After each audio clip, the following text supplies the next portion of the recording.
Welcome to Riff Reflect. Epic Torah, epic music, that's pretty much all this is about.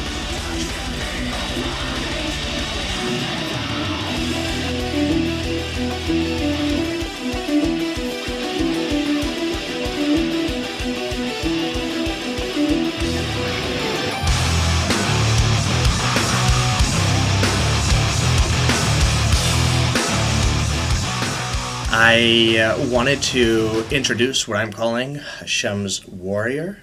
I like to think of myself as a warrior of Hashem, and I'd like to introduce the idea that all of you are warriors of Hashem. That you are somebody who, like everybody else in the world, struggles in the day-to-day with the darkness, with negativity, with anxiety, depression, stress, with literally the Yetzer Hara trying to bring you down. And rather than seeing oneself as a struggling person, a struggling Jew, I'd like to rebrand and really point to home the purpose of what we're here for, which is to be exactly this, a warrior of Hashem. And if you haven't heard my music yet, my music really delves into the depths of the struggle on the daily basis that each of us go through on the inside, and being able to introduce the idea of calling out to Hashem in a healthy and constructive way through the music. From this war, please Hashem, let me up today.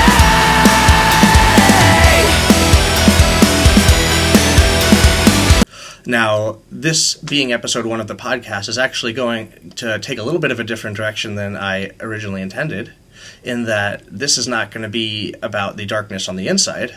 Rather, this podcast is going to be about the darkness on the outside, to think about what the Jewish community around the world has been going through over the past few weeks, seeing the anti-Semitism, feeling the aloneness, empty streets, deafening silence. Whether we're on the right or the left, our friends aren't packing the streets. And I think at a pivotal moment like this, to ask the existential question of what does it mean to be a Jew, and what is a Jew's place in this world, is a very important question. So I've brought on with me today Rabbi Michael Guttmacher, bombshell mystic and Kabbalist from Monsey, New York, to really delve into this idea of what does it mean to be a Jew. And without further ado, Rabbi Guttmacher, I'd like to jump right in and pose the question, what does it mean to be a Jew in today's world, and what can we make of what's going on today? A Jew, like Rabbi Victor Miller said, he says a Jew should never be normal. A Jew is not normal. We're not meant to be normal. Normal is just for the world, is nature. We have lemala, to be lemala min hateva, beyond the normal. If you want to be human, you got to go against your nature. You have a soul in you. You have all made in the image of God, Jews and non-Jews alike. And you can all unite. Jews and non-Jews, let's remember, they were supposed to work together. Cain and Hevel were supposed to work together. Yaakov and Esau were supposed to work together. Jews and non-Jews are supposed to work together to destroy evil, right? It's as if to say, the Palestinians needs to join the Jews to destroy Hamas. Let us together rebuild this world, that we may share in the days of peace. We are taught, v'chai b'hem, to live through the mitzvos, to become alive through the commandments. That literally the goal of the mitzvos is, as the Torah tells us, to choose life. Are we literally seeing a clash between life and those who value life, between those who value peace, between those who value growth, versus those that are consumed by hate?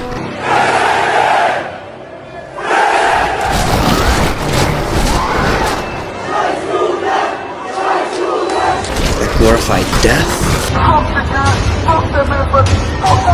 that glorify destruction, we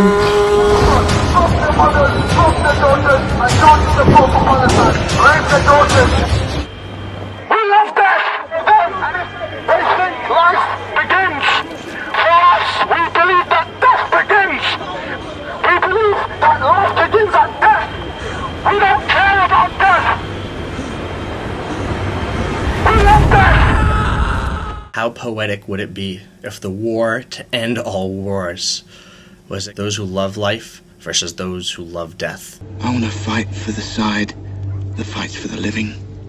Probably the most well-known mitzvah is Tikkun Olam, healing the world, unifying the world, fixing the world, uniting the world through truth and righteousness and love and peace and goodness, being a light unto the nations. That is our role, and the most probably well-known role and mission and mitzvah of the Jewish people is to be exactly that.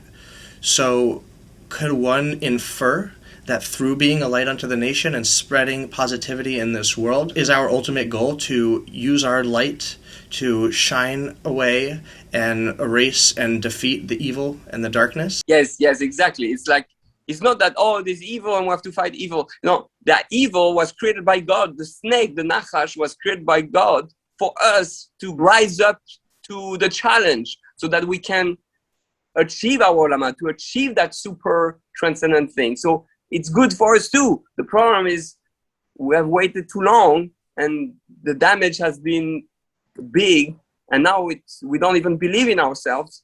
So we wait to see what other people say. Enough. Be yourself. Be that soul. Be that warrior. Real warrior doesn't worry what people say. Okay, it sounds a bit vigilante, but at the end, we know we need some vigilantes. Unless we go out and fight physically, emotionally, intellectually, spiritually,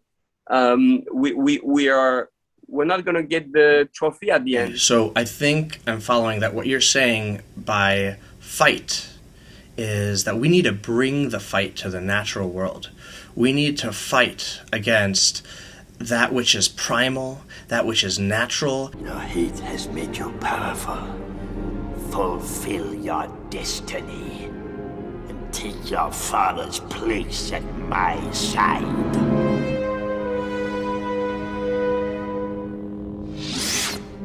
Never. I'll never turn to the dark side. Ultimately, is what you're saying that what we need to do is rise above it? That what we need to do is, through Hashem, through the Torah and the mitzvos, bring goodness and light and peace into this world through choosing life, and ultimately make decisions that do exactly that transcend the natural world and bring light? Yeah, absolutely. That's what the Jews are responsible for. The Jews are part of the army of Hashem, and they have to be proactive. They have to become the real warriors of the world, the real Jedis of the world, the real Neos of the world. We need to rise above rise above our nature and really become that hero that the world is waiting for, that we have been waiting for. I am a Jedi, like my father before me. So I think I get it.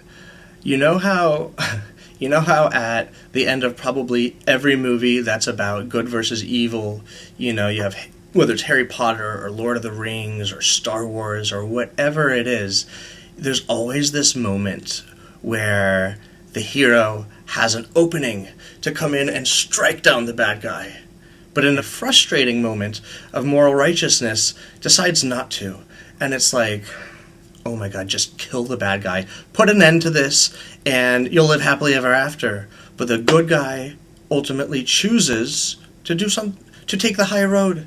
And I think Hollywood has tapped into a deep existential truth about our universe, which is that ultimately, at the end of the day, our goal as Jews, and heck, not just as Jews, as mankind. The non-Jews have the 7 Noahide laws. Hashem gives us the opportunity through the mitzvot, through the commandments, to rise above it.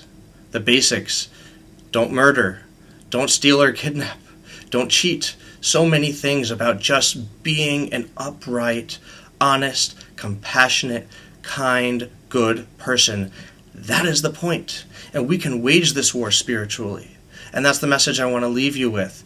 As the Derech Hashem tells us, the cosmos are directly affected by our actions in this world and have a butterfly effect that will thus influence the reality that we experience. So what we need to do is choose good, choose life in the face of those who choose death, and ultimately do whatever we can to be intentional, to feel the emotions that we feel, to be present, and to rise above the darkness.